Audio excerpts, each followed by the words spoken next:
بسم اللہ الرحمن الرحیم۔ السلام علیکم ورحمۃ اللہ وبرکاتہ۔ میں اکثر سوچتی ہوں نہ جانے عرب خواتین میں اتنا صبر کہاں سے آتا ہے، ان کے دل اتنے بڑے اور حوصلے اس قدر بلند کیسے ہوتے ہیں کہ جن حادثات پر ہم انا للہ بھی نہیں کہہ سکتے، وہ اس پر کمال ضبط سے الحمدللہ کہہ کر گزر جاتی ہیں۔ چند برس پہلے کی بات ہے کہ ہمارے پڑوس میں رہنے والے ایک عرب خاندان کے گھر کے باہر ایک حادثہ ہو گیا۔ 1.5-2 سال کا بچہ اپنے ہی باپ کی گاڑی کے نیچے آ کر موت کے منہ میں چلا گیا۔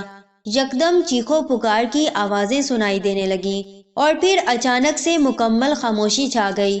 خبر کچھ ایسی تھی کہ ذرا سی دیر میں چاروں طرف پھیل گئی۔ چونکہ وہ ہمسائے تھے تو ایسے میں میرا جانا لازم تھا۔ نئی جگہ تھی، ڈھنگ سے زبان آتی تھی، نہ ہی اس گھر میں کسی خاتون سے واقف تھی۔ ایک پاکستانی دوست کو ساتھ لے کر جب ان کے گھر پہنچی تو یہ دیکھ کر میری حیرت کی انتہا نہ رہی کہ وہاں کوئی شور شرابہ تھا، نہ ہی خواتین کے بینڈ ڈالنے کا کوہرام۔ مکمل خاموشی طاری تھی۔ بچے کی ماں ایک اونچی کرسی پر بیٹھی تھی، آنکھوں سے مسلسل آنسو کی لڑیاں جھڑ رہی تھیں، مگر زبان پر ایک ہی ورد الحمدللہ رواں دواں تھا۔ میری پاکستانی دوست کے لیے بھی یہ سارا منظر درد انگیز سے بڑھ کر حیرت انگیز تھا۔ ایسی صورتحال میں پاکستانی مناظر کا سوچ کر اس نے تبصرہ کر ڈالا، ہاں ان کے تو ڈھیر سارے بچے ہوتے ہیں، کوئی ایک مر بھی جائے تو خاص فرق نہیں پڑتا۔ بچے چاہے 2 ہوں یا 5-6، ایک جیسے ہی پیارے اور محبوب ہوتے ہیں۔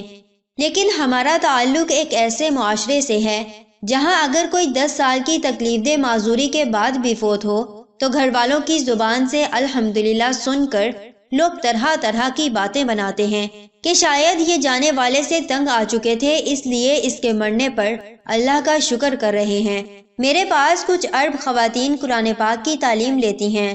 گزشتہ دنوں ان میں سے ایک خاتون کی طبیعت کافی زیادہ خراب رہی، لیکن میرے سوا کسی کو علم نہیں تھا کہ وہ بیمار ہیں۔ ایک بھی ناغہ نہیں کیا، پابندی سے پڑھتی رہیں اور اسی دوران کچھ ٹیسٹ بھی کروائے۔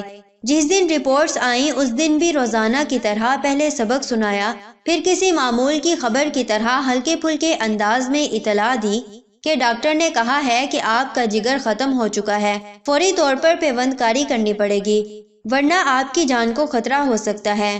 مجھے یاد آیا کہ جب ابو کی اینجیوگرافی ہو رہی تھی ہم لوگ اس قدر پریشان تھے کہ رات بھر گھر میں کوئی نہیں سو سکا۔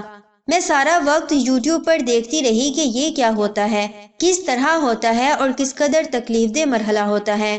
کاش میرے اندر بھی ایسا حوصلہ اور صبر و برداشت پیدا ہو جائے۔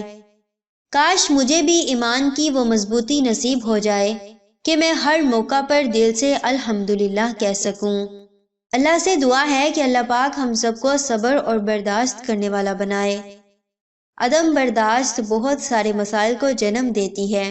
جزاکم اللہ خیر و احسن الجزا فی الدنیا والآخرہ۔